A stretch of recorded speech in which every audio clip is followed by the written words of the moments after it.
Welcome to Plan9Crunch. My name is Doug Gibson, and this is our Plan9Crunch Reads from a genre novel for this week. The novel is The Legend of Hell House by Richard Matheson. And this, by the way, I'm going to read from a Kindle because we don't have a copy of this book, much to my shame, okay? I'll buy it someday. But it involves 5 people who go to Hell House, which is considered the most haunted house. There's a scientist, more or less scientist. He's a skeptic. He doesn't believe there's ghosts there. And his wife's there also, and he's in charge. And then there's a character who survived an initial foray into that house. His name is he's played by Roddy McDowall in the 1973 movie, The Legend of Hell House, which I definitely think you should watch. Except for the haunted 1963, The Legend of Hell House is the best haunted house film out there. The other one who's there is a spiritual medium, a young woman. And they're all going to spend time during the holidays. This novel ends around Christmas Eve in 1970, I believe it is, trying to find out if this place is haunted or not. So I'm going to read right now and just enjoy it. Edith's gaze leaped toward the altar. For a moment she could not believe her hearing. Then the sounds grew louder, clearer, unmistakable. Approaching footsteps. She drew back automatically, eyes fixed on the altar. The footsteps were louder now. She was unconscious of Fisher's hand restraining her. She gaped at the altar. The sounds were getting louder every second. The floor began to shake. It was as though an unseen giant were approaching. Edith whimpered, pulling constantly at Fisher's grip. The footsteps were almost deafening now. She tried to lift her hands to shield her ears, but could lift only one.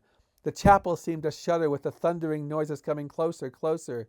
She jerked back hard, her cry of panic engulfed by the titanic, crashing footsteps. Closer, closer, we're going to die, she thought. We're going to die. She screamed as a violent explosion filled the chapel. She closed her eyes involuntarily. Deathly silence made her open them. She lurched back, gasping. Fisher held her. Don't be afraid. His voice was taut with excitement. This is a special moment, Edith. No one's ever seen his nibs before. Not unless they're about to die, that is. Take a good look, Edith. Meet Emmerich Belasco, the roaring giant. Edith gaped at the figure. Belasco was enormous, dressed in black, his features broad and white, framed by a jet black beard. His teeth, bared in a savage grin, were those of a carnivore. His green eyes glowed with inner light. Edith had never seen such a malignant face in her life. Deep within the frozen dread she felt, she wondered why they weren't being murdered at this very moment. Tell me something, Belasco, Fisher said. Edith didn't know whether to feel reassurance or terror at the brazen insult in his tone. Why didn't you ever go outside? Why did you eschew the sunlight, as you put it? Didn't care for it? Or was it better hiding in the shadows? The figure started toward them. Released, Edith drew back quickly, horrified to see Fisher move forward. You walk with a labored tread, Belasco, Fisher said.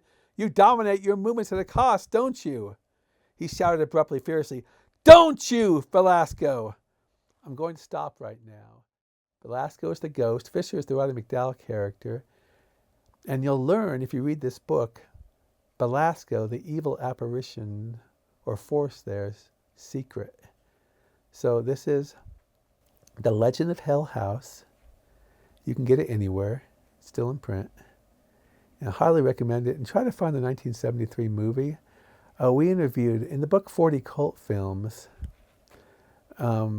it's listed as one must-see cult film.